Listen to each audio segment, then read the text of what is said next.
नमस्कार श्रोतेहो, मी रुपाली पुरळकर. कथा वाचन या आपल्या यूट्यूब चॅनलवर तुम्हा सर्वांचं मनापासून स्वागत करते. श्रोतेहो, आपण यशवंत मनोहर यांची कादंबरी वाचत आहोत. मी सावित्री, सावित्री ज्योतिराव फुले. काल आपण भाग 14 पाहिला. या भाग 14 मध्ये 1897चा दुष्काळ, त्याचे भयंकर रूप सावित्रीबाईंनी आपल्या समोर मांडलं. अशा वेळी दुष्काळग्रस्तांसाठी सरकारला या संदर्भात त्यांनी विनंती पत्र लिहिलं. त्या स्वतः दुष्काळ असलेल्या भागातून फिरल्या. सातारा मार्गावर धनकवडी येथे आश्रम स्थापन केला. ज्योतिरावांनी सत्यशोधक समाजाची स्थापना केली. आता भाग 15 पाहूया. भाग 15. कादंबरीकार यशवंत मनोहर. मी सावित्री, सावित्री ज्योतिराव फुले. आपल्या लोकांना ज्ञान नाही. ज्ञान नाही कारण शिक्षण नाही. आपल्या समाजाला यापूर्वी कधी शिक्षण घेता आलं नाही. कारण धर्म. धर्मानंच ती बंदी केली होती. पण आता सर्वांनी शिक्षण घेतलं पाहिजे यासाठी आम्ही रान उठवलं. इंग्रजी राजवटीमुळे काही वाईट गोष्टी घडल्याही असतील, पण आमच्या दृष्टीनं इंग्रजी राजवट ही फार उपकारकारक आहे. माझा काव्य फुले हा काव्यसंग्रह 1854 साली प्रकाशित झाला होता. त्यात मी म्हटलं होतं, शूद्र अतिशूद्र दुःख निवाराया, इंग्रजी शिकाया संधी आली. इंग्रजी माऊली शूद्रांना पाहना पाजी, संगोपन आजी करत असे. इंग्रजी माऊली तोडते पशुत्व, देई मनुष्यत्व शूद्र लोका. इंग्रजी राजवटीनं नव्या युगाचं दार आपल्या पुढे उघडलं. ही राजवट आली नसती तर आम्ही अज्ञानात आणि गुलामगिरीतच राहिलो असतो. या संधीचा फायदा घ्या आणि गुलामगिरीच्या बेड्या तोडा, असं मी माझ्या कवितेतून लोकांना सांगितलं होतं. आणि आजही आपल्यात अंधश्रद्धा भयंकरच आहेत, पण आम्ही काम करायला लागलो. त्यावेळी तर त्या अधिक्यांनाच होत्या. म्हणून आम्ही बुद्धिवादाचा प्रचार केला. लग्न बुद्धिवादी पद्धतीनं लावली. आणि मी काव्यातूनही आणि माझ्या भाषातूनही बुद्धिवादाचा विचार सांगितला. लोकांना हे सर्व पचणं कठीण असतं आणि लोक चिडून उठतात. म्हणून आम्ही जरा सबुरीनं हा सर्व नवा विचार सांगत होतो. मी तेव्हा लिहिलं होतं, शूद्र आणि अतिशूद्र अज्ञानाने पछाडले, देव धर्मरूढी अर्ची दारिद्र्याने गळाले. आज मृत्यूशी सामना देताना वाटतं हे मी बरोबरच सांगितलं होतं. अज्ञान, देव, धर्म आणि अशा सर्वच गोष्टींनी गरिबांना भुलवलंच. त्यांना अज्ञानी केलं, दरिद्री केलं. त्यांना दैववादी केलं आणि एका गुलाम मनोवृत्तीत थांबवून ठेवलं. मला आळसाचा तिटकारा होतो, देववादाचा तिटकारा होता. या सर्व संदर्भात मी सपाटून बोलत असे. ते माझं कर्तव्यच आहे असं मला वाटे. म्हणून मी हिमतीनं त्यावेळी या दृष्टिकोनाचा प्रसार केला.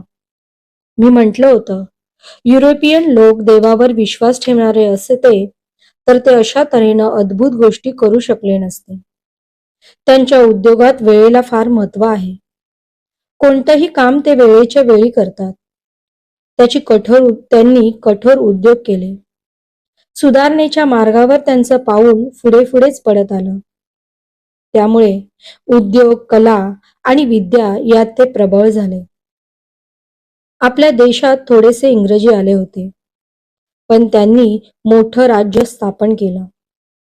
हा त्यांचा दृढ उद्योगाचा आणि बुद्धिशक्तीचा चमत्कार आहे. त्यात दैवाचा वगैरे अजिबात संबंध नाही. दैव, प्रारब्ध यावर विश्वास ठेवणारे लोक आळशी व भिकारी होतात. त्यांचा देश नेहमीच इतरांच्या गुलामगिरीत राहतो. आपला देश याचं ढळढळीत उदाहरण होय. इराणी, हूण आणि तारतर यांचीच ब्राह्मण, क्षत्रिय, वैश्य ही नावं असून त्यांनी साऱ्या सुधारणेचा विध्वंस केला. त्यांनी येथील लोकांना शूद्रादी अतिशूद्र बनवून त्यांना देवदेवतांच्या नादी लावून देवावर भरवसा ठेवण्यास शिकवलं. या द्विजांच्या आगमनानं येथील लोकांचा अद्धपात होऊन ते पशुतुल्य झाले. हे मी त्यावेळी सांगितलं. आज आयुष्याच्या शेवटच्या पायरीवर उभी असताना मला हे सर्व आठवत आहे आणि मला आनंद होत आहे. आपण हे सांगायला हवं होतं. हे खरंच होतं. हे त्या काळी मी सांगितलं नसतं तर मला आज फार चुकल्यासारखं वाटलं असतं. आपण कर्तव्याला चुकलो असं वाटलं असतं. मी लोकांनी व्यसनं सोडावीत यासाठी लिहिलं. कर्ज काढणं असं वाईट आहे हे मी त्यांना पटवून दिलं. उद्योग, चातुर्य, धाडस, बुद्धी, पराक्रम आणि उत्साह हे गुण कर्ज काढणारा माणूस हरवून बसतो. हे खरं नाही का?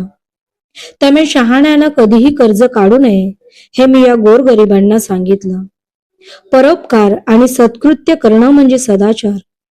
सदाचार ही मनुष्याला अधिक सुख प्राप्त करून देणारी विद्या आहे असं मी या गरिबांना सांगितलं. बरं वाटतं.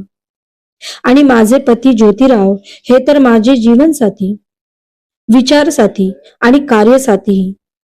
आम्ही परस्पर पूरकच आहोत.